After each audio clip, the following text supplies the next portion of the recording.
বিশ্ববাজারে স্বর্ণের দাম যখন ঊর্ধ্বমুখী, ঠিক সেই সময়ে চীনে খুঁজে পেয়েছে এক বিশাল সোনার খনি, যা দেশটির সাম্প্রতিক খনি শিল্পে নতুন গতি আনতে পারবে। চীনের পশ্চিমাঞ্চলীয় শিংজিয়ান উইগুর স্বায়ত্তশাসিত অঞ্চলের সীমান্তের কাছে কুনকুল পর্বতমালায় সাম্প্রতিক জরিপে বিরল এই স্বর্ণ ভাণ্ডারের সন্ধান মেলে।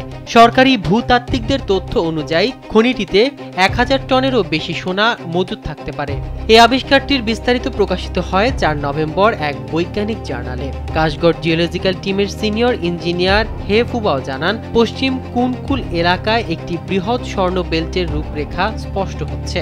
স্যান্ডেলিনা সো, রূপচর্চায় আভিজাত্য, যা ভবিষ্যতে আরো বড় খনি আবিষ্কারের সম্ভাবনার ইঙ্গিত দেয়। গত 1 বছরের মধ্যে এটি চীনের শনাক্ত তৃতীয় বৃহৎ স্বর্ণখনি। এর আগে লিয়াওনিং এবং হুনান প্রদেশেও 1000 টন স্কেলের সোনার ভাণ্ডার পাওয়া গিয়েছিল।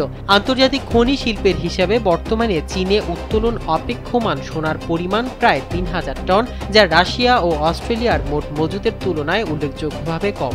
তবে সাম্প্রতিক ধারাবাহিক আবিষ্কারগুলো ইঙ্গিত দেয় চীনের স্বর্ণ সম্পদ পূর্বের ধারণার তুলনায় অনেক বেশি এবং ভবিষ্যতে দেশটি বৈশ্বিক স্বর্ণবাজারে আরও শক্ত অবস্থান নিতে পারে।